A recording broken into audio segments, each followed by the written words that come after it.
Hello बच्चों। तो welcome back. NEET 2024 exam के लिए हमारे पास गिनती के दिन बचे हुए हैं और इस आखिरी समय में हमें थोड़ा सा एक हेल्पिंग पॉइंट अगर मिल जाएगा तो हमारे नंबर्स में और हमारी रैंक में इम्प्रूवमेंट होगा। तो इसी थॉट के साथ मैं आप लोगों से आज यहाँ पर डिस्कस करूँगा कि नीट एग्ज़ाम के लिए बायोलॉजी सब्जेक्ट में ऐसे कौन से वेरी वेरी इंपॉर्टेंट टॉपिक्स हैं जिनसे श्योर शॉर्ट क्वेश्चंस आते हैं। ठीक है, तो मेरी गुजारिश रहेगी कि आप इन टॉपिक्स को एक पेज पर लिखकर अपना जहाँ पर आप पढ़ते हो उसके सामने अपने जो वॉल है उस पर ज़रूर स्टिक कर लें और किसी भी तरीके से इन टॉपिक्स को आप ज़रूर कवर करें। मैंने 20 टॉपिक्स जो है फिल्टर आउट किए हुए हैं और इन 20 टॉपिक्स में से मैं ये तो नहीं कह रहा कि सबसे 100% क्वेश्चन आएगा, लेकिन फिर भी एक एरिया अगर मैं बता दूं तो 17 टू 18 क्वेश्चंस इन 20 टॉपिक्स से मिनिमम आएंगे। ठीक है, तो ये रेशियो अगर हम बताएं कि लगभग ये है 99.99% ये पॉसिबिलिटी है कि इन 20 टॉपिक से क्वेश्चन आएंगे। तो सबसे पहले जानते हैं कि ये 20 वीवीआई टॉपिक्स, ठीक है, 20 वीवीआई टॉपिक्स हमें जानने हैं। और 20 वीवीआई टॉपिक्स में आप सबसे पहले क्या करिए कि एक पेज पे इनको नोट कर लीजिए क्या क्या हमें देखना है, क्या क्या पढ़ना है। जैसे मैंने अगर एक टॉपिक का नाम दिया तो उस टॉपिक का क्या पूछा जाता है, ठीक है, ये भी मैं आपको बताते चलूंगा। तो 20 वीवीआई टॉपिक्स को एक पेज पर नोट डाउन जरूर करेंगे क्योंकि ये श्योर शॉर्ट क्वेश्चंस हैं। ठीक है, तो सबसे पहला जो टॉपिक आता है वो है जॉइंट। ठीक है, जॉइंट लोकोमोशन एंड मूवमेंट जो चैप्टर है उसमें जो जॉइंट वाला पोर्शन है 100% इससे एक क्वेश्चन आता है। अब क्वेश्चन किस तरह से आता है, तो जॉइंट्स के टाइप्स को लेकर क्वेश्चन आ सकता है कि भाई कितने टाइप्स के हैं और उन टाइप्स के क्या क्या एग्जाम्पल, किस जॉइंट का क्या कैरेक्टर है उसके कैरेक्टर को लेकर क्वेश्चन आ सकता है। जैसे साइनोवियल जॉइंट का क्या कैरेक्टर है, कार्टिलेजिनस जॉइंट का क्या कैरेक्टर है, सूचर का क्या कैरेक्टर है और साइनोवियल जॉइंट के एग्जाम्पल्स कौन कौन से हैं और ये कहाँ कहाँ जॉइंट पाए जाते हैं। ये श्योर शॉर्ट क्वेश्चन कम से कम एक आता ही है। तो पहला पॉइंट है जो हमारा वीवीआई टॉपिक जॉइंट।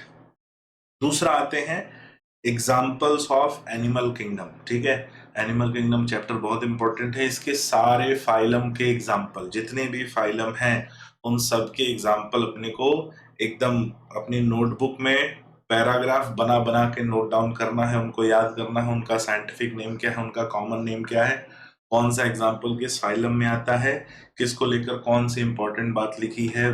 जैसे कि भाई फ्रेश वाटर स्पॉन्ज कौन सा है, बाथ स्पॉन्ज किसे कहते हैं, ठीक है, पोर्चुगीज मैन ऑफ वॉर किसे कहते हैं, फाइटिंग फिश किसे कहते हैं। तो ये वो एग्जाम्पल्स हैं जो 100% इनसे एक क्वेश्चन कम से कम आता है एनिमल किंगडम के एग्जाम्पल से। कई बार वो करेगा कि एक बंच ऑफ एग्जाम्पल दे देगा और पूछेगा कि इनमें से कौन से में कौन कौन से ऐसे एनिमल्स हैं जो एक खास फाइलम को बिलोंग करते हैं। तो इससे एक क्वेश्चन 100% आता ही आता है। ठीक है, ग्रेगेरियस पेस्ट को लेकर आ जाता है, ठीक है, उनकी इकोनॉमिक इंपॉर्टेंस को लेकर आ जाता है। तो ये क्वेश्चन जो है एकदम आता ही आता है 100%, इसमें कोई डाउट की सिचुएशन नहीं है। एग्जाम्पल्स ऑफ टिश्यू, भाई एनसीईआरटी में कुछ ही टिश्यू दिए हुए हैं और उनके बड़े स्पेसिफिक कुछ एग्जाम्पल दिए हुए हैं, तो इनसे भी एक क्वेश्चन आराम से आ जाता है। एग्जाम्पल्स ऑफ टिश्यू सबसे फेमस जो पूछा जाता है भाई ब्लड वेसल्स की एंडोथीलियम या सिंपल स्क्वेमस एपिथेलियम को लेकर, ठीक है, एरियोलर टिश्यू को लेकर, बोन और कार्टिलेज को लेकर। और कार्टिलेज में सबसे फेमस पूछा जाता है कि भाई हाइलाइन कार्टिलेज बॉडी में कहाँ कहाँ पाया जाता है। तो उनकी पोजीशन जो है ये भी याद करनी है। Examples of tissue and there, ये भी मैं लिख दे रहा हूं, पोजीशन। ठीक है, उनकी पोजीशन हमें जरूर याद करनी है, इससे एक क्वेश्चन आता ही आता है। ठीक है, फिर आते हैं रिप्रोडक्टिव हेल्थ में। रिप्रोडक्टिव हेल्थ में जो कॉन्ट्रासेप्टिव्स हैं, कॉन्ट्रासेप्टिव्स हमने पढ़े हैं, कई तरह के मेथड हमने पढ़े हैं और उसमें जो वो पॉइंट जिनसे क्वेश्चंस आने की पॉसिबिलिटी 99.99% रहती है वो है आईयूडीज और ओसीपी। क्योंकि इनमें डाइवर्सिटी है, आईयूडी में भी डाइवर्सिटी है, कई तरह की आईयूडी है, सबका अलग नेचर है। कोई मेटल कंटेनिंग है, कोई हार्मोन कंटेनिंग है, कोई नॉन मेडिकेटेड है। और वैसे ही ओसीपी है, कोई स्टेरॉइडल है, कोई नॉन स्टेरॉइडल है, कोई मॉर्निंग पिल है, कोई डेली पिल है, कोई इमरजेंसी पिल है, ठीक है। तो ये हमें याद रखना है कि ये स्पेसिफिक की कौन कौन सी ऐसी जो आईयूडीज और ओसीपीज हैं, कॉन्ट्रासेप्टिव मेथड्स हैं, क्योंकि इसमें डाइवर्सिटी इसलिए कंफ्यूजन होता है, इसलिए 100% बोल रहा हूं, एक क्वेश्चन कम से कम आएगा आईयूडी और ओसीपी में।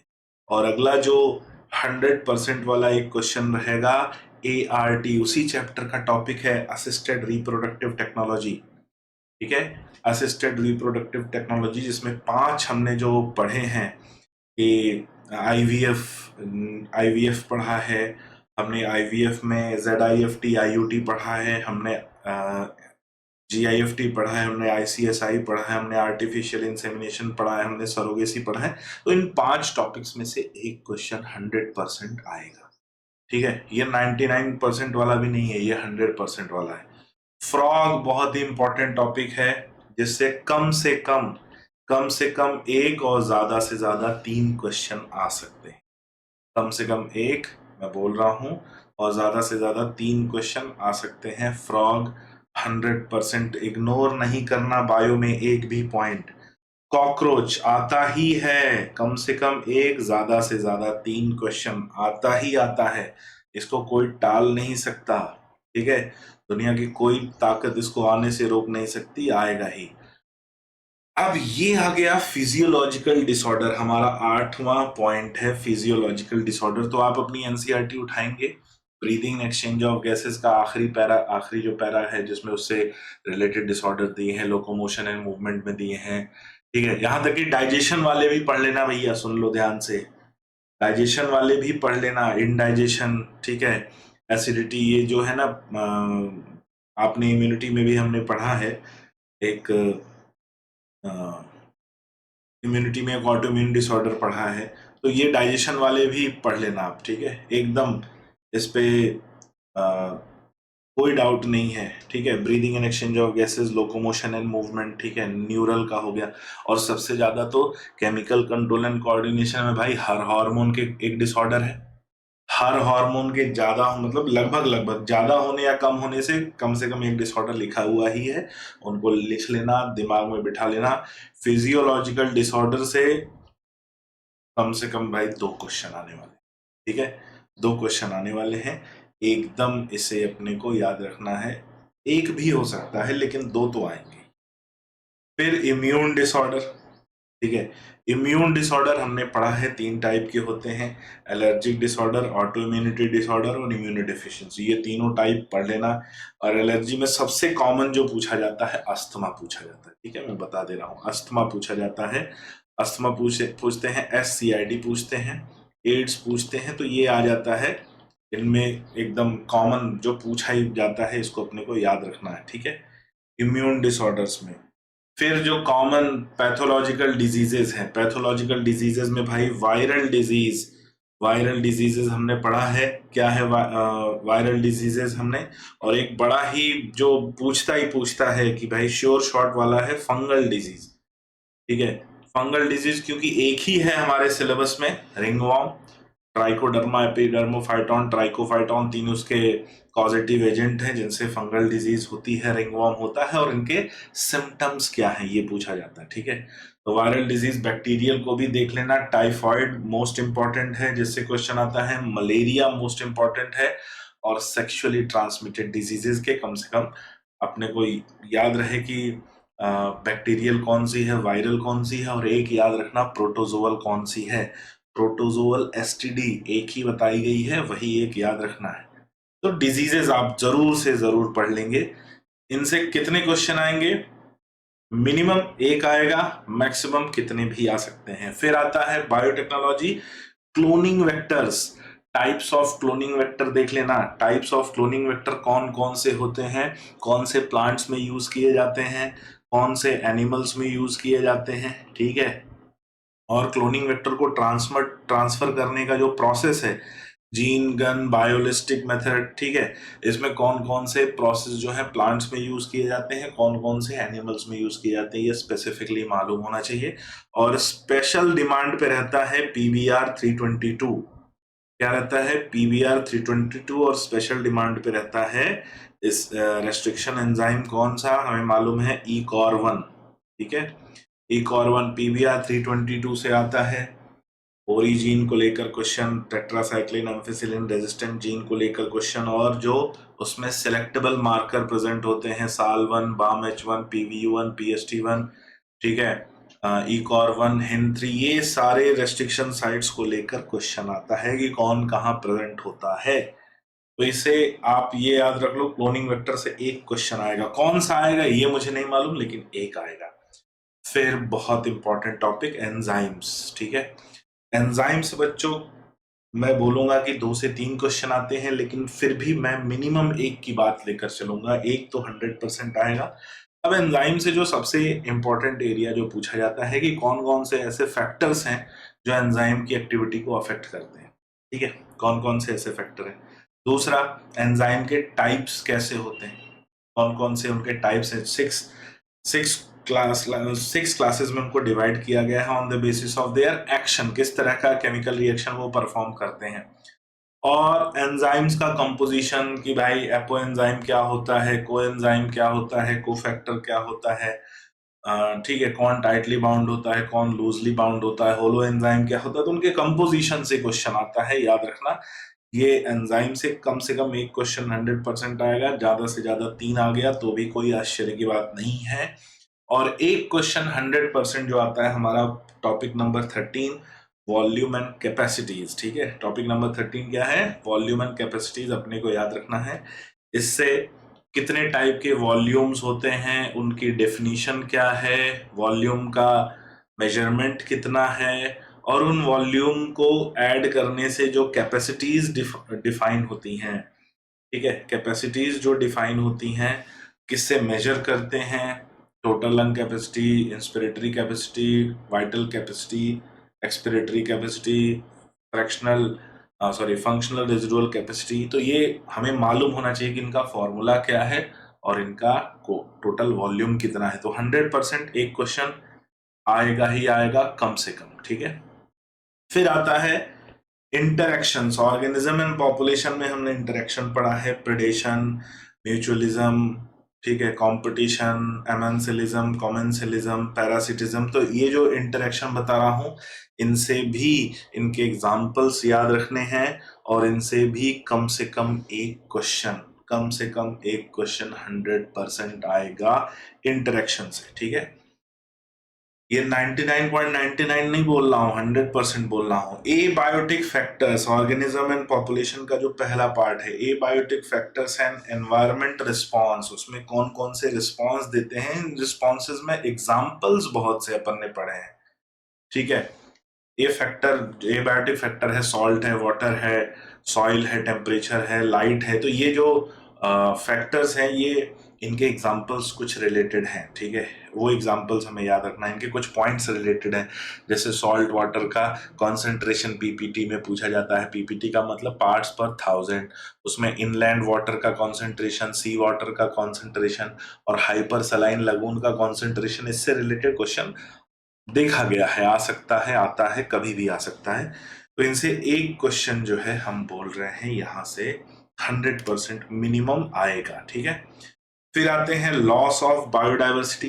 तो लॉस ऑफ बायोडाइवर्सिटी में सबसे पहले तो causes of loss of biodiversity, causes मतलब जो एविल क्वार्टेट हम लोग पढ़ते हैं, शैतानी चौकड़ी बोलते हैं, ठीक है। Evil quartet, loss of biodiversity, कैसे कंजर्वेशन कर सकते हैं, क्यों करना चाहिए। तो पहला है तो भाई लॉस हो रहा है तो कंजर्वेशन क्यों करना चाहिए, ठीक है।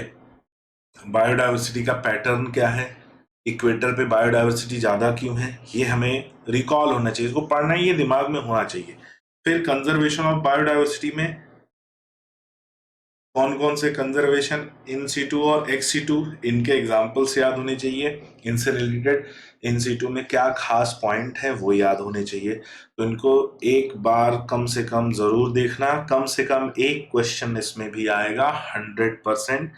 उसके अलावा वर्ल्ड समिट, अर्थ समिट कहाँ हुई थी, कब हुई थी और किस लिए हुई थी, 3 चीजें, कहाँ हुई थी, कब हुई थी, किस लिए हुई थी, और इस समिट में क्या जो है क्या ऐसे पॉइंट जो है वो एरिया ऑफ इंटरेस्ट था जिसको लेकर डिसीजंस लिए गए थे।